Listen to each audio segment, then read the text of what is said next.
Ladies and gentlemen, Bruce Fenton. Hey everybody. Hey, how's it going? Thank you. So my talk was titled 8 Things Wall Street Will Learn from Bitcoin. And over the last couple of days, I thought that it was probably more timely to discuss this block size matter. So I talked to Mo, and hopefully you won't mind. I've changed the title of the talk to Block Size Debate, a Human Problem in a Digital World. But just in case you were really, really curious about the Wall Street thing, I'm happy to talk to you about that offline, but I'll give you one of the 8, and pretty simple. We can boil it down to it. I think one thing that Wall Street will learn is, just like the companies who tried to do private internet back in the early internet days, that the true backbone of the technology is going to be an open source model. And that's been said many, many times by many people for a long time, but it still isn't being digested. It's when you're in the middle of something, it's very easy to have your own personal biases, and I'll talk about that a little bit regarding the block size debate. And I think that the banks see things in their own way, and major Wall Street players, they see this incredible technology, they see this opportunity, so they want to grab it, hold on to it, and control it. But the beauty of this technology is that it is very difficult to control. And it is decentralized, and it has no rulers. Now, right now, this last week, we're seeing the culmination of some of the drawbacks of that. How do you govern something that can't be governed? We don't know who Satoshi is. Even if he or she made themselves known, they don't have any power other than respect, which is significant. In the case of Satoshi, certainly a lot of people would like him or her to come forward and solve some of these big questions we're facing. But the bigger issue is, how do you solve problems of governance in a technology that has no governance system, that can't be governed? How do you do this in an open source community? Right now, how many people would say they are not really sure what this block size debate is about? Raise your hand. Okay. I'll go over it very quickly. Basically, Bitcoin is able to process, and this is very, very simple, so if you're a technically minded person, please forgive the basics of this. We don't have time to get into the full details of what this really means, and I'm not the best person to do that anyway. Basically, Bitcoin can process a certain number of transactions per second. Right now, it's in the 3 to 7 per second range. That's not going to do. We need to do much more than that if we want to get into the thousands and thousands that the Visas of the world are able to process. So it's pretty much accepted by almost every major person in the industry that we need to raise what's called the block size limit. And that will enable the amount of material that can be processed in each block of transaction processing and verifying to be a higher number. And that debate has gone on for some time now. And at times it's gotten very contentious. And one misconception is that the debate is the people who want to raise the block size and the people who don't. Really, almost everyone wants to raise the block size. The main debate that we see now is you have one group that wants to do it one way and one group that wants to do it another way. Now, I'm not going to talk about the technical details, and I'm not going to make any opinion on the technical merits. And I also think that a lot of people who are making those opinions aren't necessarily qualified. I certainly am not qualified anywhere close to the level of technical expertise of the people who are right deep in the weeds in this process. And it's very easy to have kind of mob rule and people on social media throwing in their opinions based on a tiny fraction of the information that the real developers involved in this have. I've made the joke that I'm stupid about the block size issue, but at least I know that I'm stupid about it, which almost makes me smart compared to many of the others out there who are wildly putting opinions forth. So so you don't need to worry about for this talk, you don't need to worry about the technical details, and it's actually a very much human problem, and it's a human issue. If you go back to the beginning, Satoshi wrote a paper, the original blockchain technology, original Bitcoin protocol, had a mechanism for dealing with decisions. One is basically what's called a soft fork. It's for simplicity's sake, called kind of a volunteer process where people can buy into technological changes. The other process, and there's other differences in this, but the other main process is a hard fork, where you actually go a different direction and make a major change in the actual code of the Bitcoin technology. And Satoshi envisioned this being voted on basically by users. What may not have been envisioned by Satoshi is the world that we're in now, where users are really basically represented by miners. And also there are heavy influences from CEOs of all of these companies that have received a lot of venture funding. So that camp, and I can't generalize, there's always exceptions in each rule, but that camp of major miners and CEOs generally wants to increase this limit right away. So you look at it and say, well, of course, these are the people with all the venture funding, they're the miners running it, they're very smart people, they're a backbone of this system, let's do what they say. Not so fast.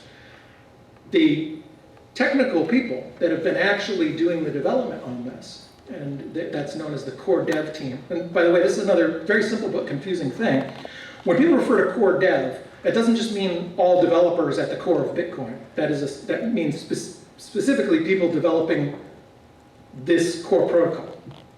So these people pretty much universally agree on a process called a roadmap, which I won't get into the details of, but it's basically a more involved process of how this size would be increased. So you look at it that way and say, well, gee, all of the major engineers and scientists are back in one plan, you got to go with that. And then you go back and say, well, Satoshi didn't have a mechanism for them. He wanted to have competing ideas from different people. So developers have no power other than what people, the users, vote. And you can go around and around with this.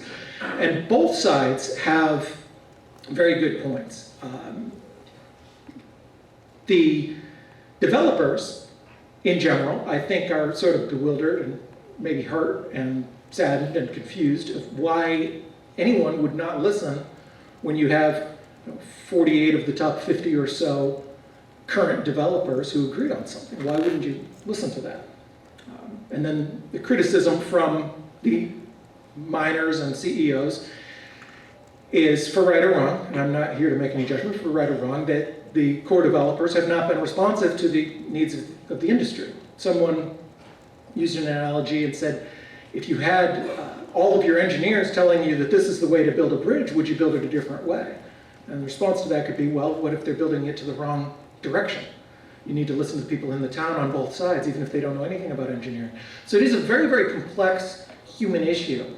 And maybe to a problem to a hammer, all problems look like a nail. My background is in dealing with humans. I'm an okay techie compared to normal people on the street, but certainly nowhere in the league of any of the real developers. But I do have a lot of experience with dealing with human beings. And as I've dove into this more recently, I realized this is very, very much a human problem. It's common for brilliant engineering minds to think in terms of right and wrong, absolutes, ones and zeros, yes and no, code works or it doesn't, testing, scientific method, and so on, which is absolutely great. That's what you want if someone is designing a medical device to save your life, or going through a checklist for your airplane that's about to take off, or designing a piece of software. However, the human element is a constant that has been with humanity far, far, far longer than any technology. And it is a real thing. And sometimes, some people who are extremely analytical view it as sort of fluffy and silly, and they don't really want to engage in things like PR or salesmanship. But part of this problem that we see now is, in my opinion, due to some neglect of those softer, silly, fluffy, if you will, human traits. Humanity is important, and this is how we are wired to interact, since way before any of this technology existed. So, what can we do about that? There's 5 problems that I see it right now. There's a technical problem, which I don't think is that big of a deal, actually. I think that will be solved. I think that either a fork, the major one that's being proposed now, or another one, or something proposed by the core developers will increase that limit. I think that part will be okay. But we still have this bigger human issue. And then within that, we have a crisis of communications. We need more people talking to each other within this space. We need more developers understanding what is going on, and more of the public, more of the users and the CEOs to understand what is going on in this debate and what it is all about. The other challenge that we have is perception, both internally within development and more broadly within the Bitcoin industry. And then we have external concerns. There was a price drop as a result of a New York Times article, and many people misread that, I think, into thinking that the price drop was based on concerns about, the article, by the way, was about Mike Hearn, who was a developer who left the project basically in frustration. Some people speculated that it was concerned that the project would have trouble without him or something like that. I don't think that was the case at all. I hope that nobody made a decision based on that. That wouldn't be a wise decision. That's certainly nothing against Mike Hearn. He made all kinds of very valuable contributions to Bitcoin, Bitcoin J, and so on. But no one person is that crucial to Bitcoin that it should cause a multi-$100 million drop in the price. I think the smarter reason that people would have made that decision to sell on that day is because of this crisis of perception and crisis of communication within the space. And it can't be underestimated. It may sound silly, and I know it sounds silly to some of the developers who considered this a scientifically settled matter as of the roadmap, but exactly where we are now is a result of this. So the good news is I think this will be solved, and I think and hope that we will come out of this much stronger than we were before. Right now I see a lot of people who didn't talk to each other much talking more than they've ever spoken before, and I see people reaching out and making an effort to understand the point of view of the other side. And it's key for anyone involved in this or any other discussion to at least understand the other side's point of view.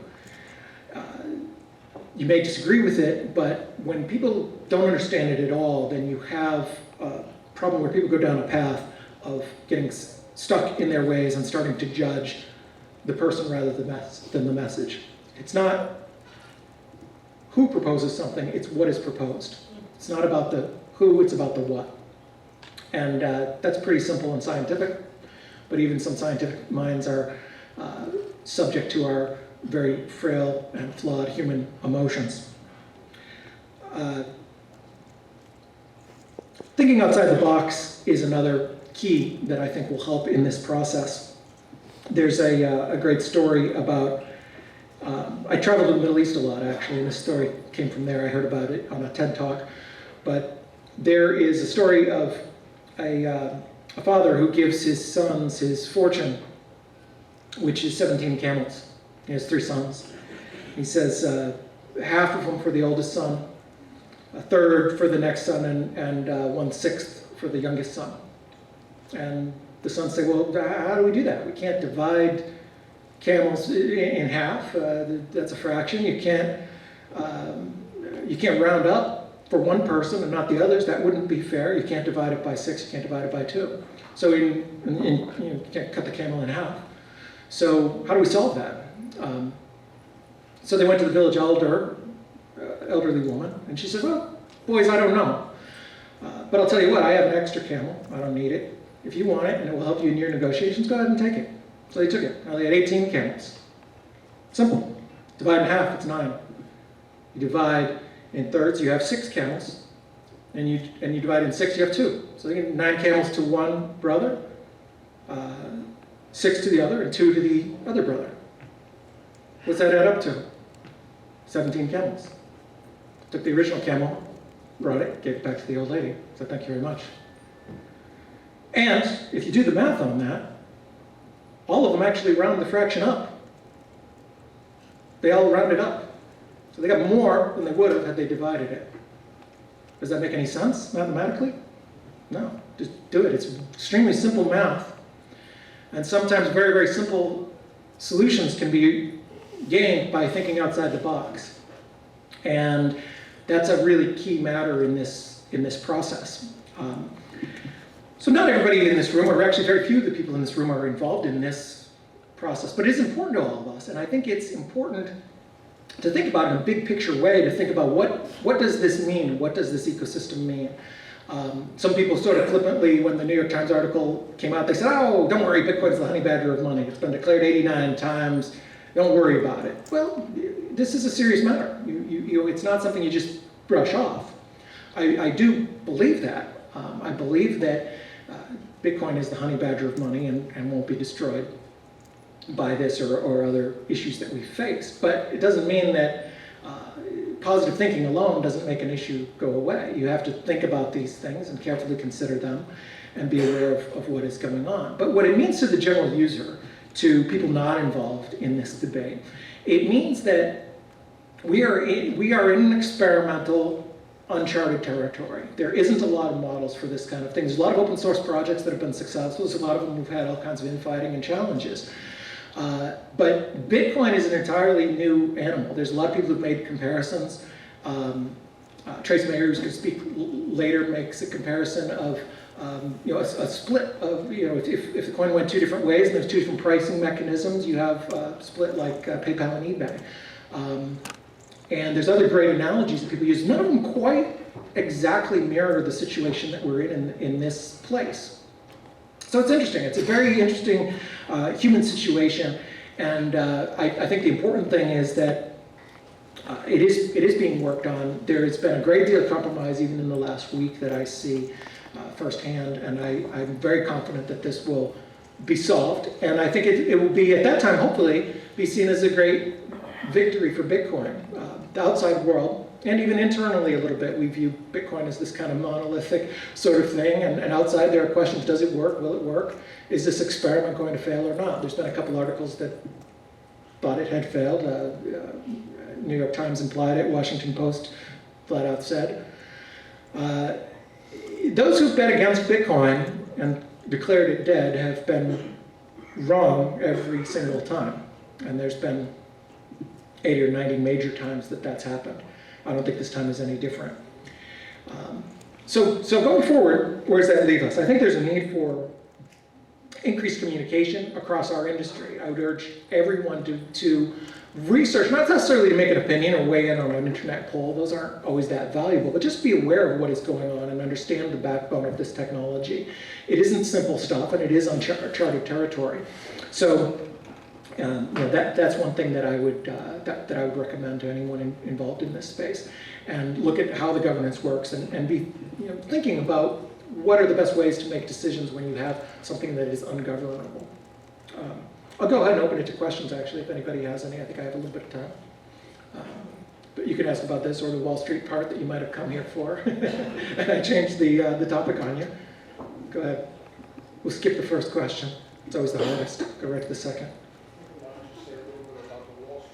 Sure.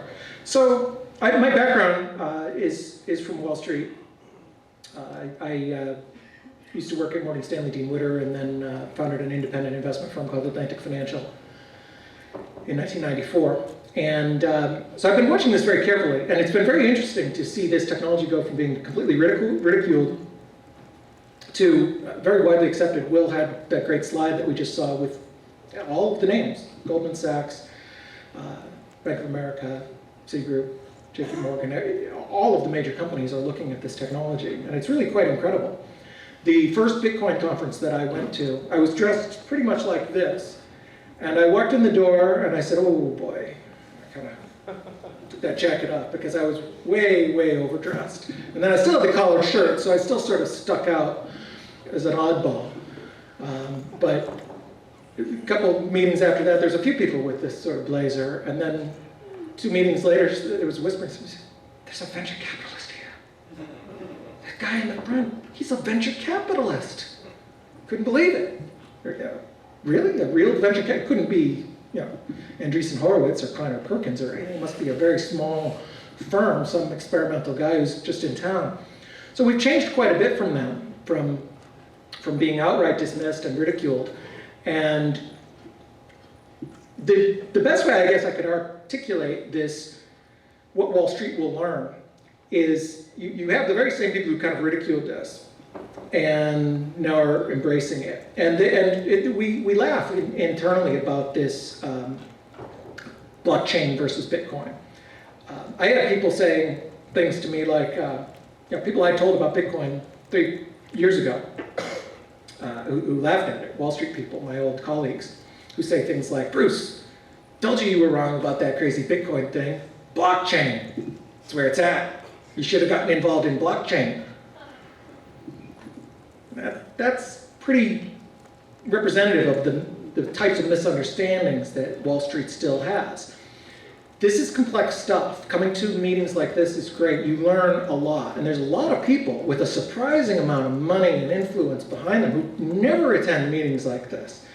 They never, I was going to say they never go on Reddit, which they're probably really good that they don't do that. But they don't engage in social media, and they don't talk to developers and what's, in my opinion, the real backbone of what is going on.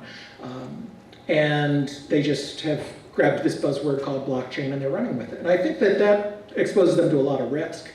They're maybe not understanding what this technology is really about. I'm not saying that everything will be on the Bitcoin blockchain, but I've always viewed this as a very inclusive industry. I really view us all as part of the same industry. Vitalik from Ethereum, I consider him a Bitcoin person. I consider me and him to be in the same industry. Certainly not the same intelligence level, but I feel that he's a Bitcoiner and I'm an Ethereum person. I actually do support Ethereum, but even if I didn't support his specific project, I still feel that we're all in the same space, this space of this amazing technology that was created by Satoshi. Now, aside from that, I think there will be some places for private blockchains. There are valid uses. There's some things that just don't make sense. If you have a membership list or certain title and deed issues or other things, it may not make sense to have it on a blockchain that everybody uses. However, the Bitcoin blockchain has a network effect. It is there. It is by far the largest and strongest network. So I think you will see a convergence of these things. You have these decentralized programs like Ethereum that can be combined with rootstock and be put on the Bitcoin blockchain. There's side chains, all these other ways that this main Bitcoin blockchain can be used outside of Bitcoin itself, the currency. And I think that's going to continue. And so I think you'll see both. But I don't view it as a Bitcoin versus blockchain kind of thing. I really view it as very much the same. Yes? There's a lot of support now for a 2-megabyte block.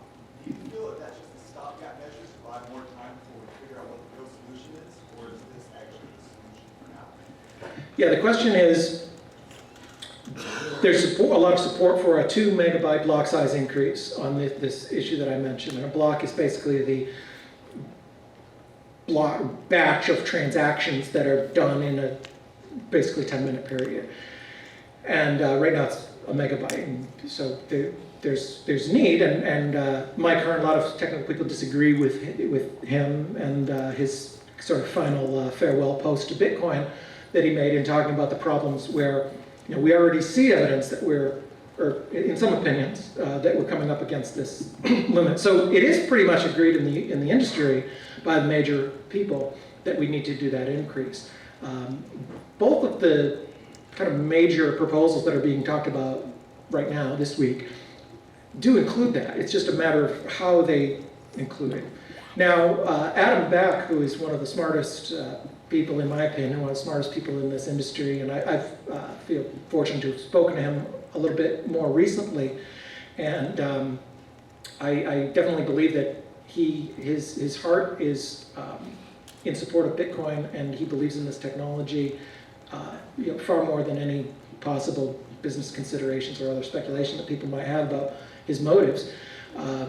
And he had made a proposal at this point when they made the roadmap, which was to increase to 2 megabytes, then 4, then 8 over, is it 4-year period? Anybody? I think it's 4 years. So to answer your question, yes, 2 megabytes I think is important. I do support that. I said I'm not taking a stand technically, and what I mean is which way to do that. But I think the overwhelming majority on all sides agrees that we do need that limit. It's just a question of how we do it. So we do need to have more transactions if we're going to be a global force in Bitcoin. And the 2 megabyte thing is kind of a band-aid in some ways. It's not an end-all solution to the problem. And neither is Adam Back's 248, because he included as part of that this other roadmap which has technical complexities, which basically over time we're going to have something that sort of scales and changes based on different factors in the network. So yeah, it's definitely needed.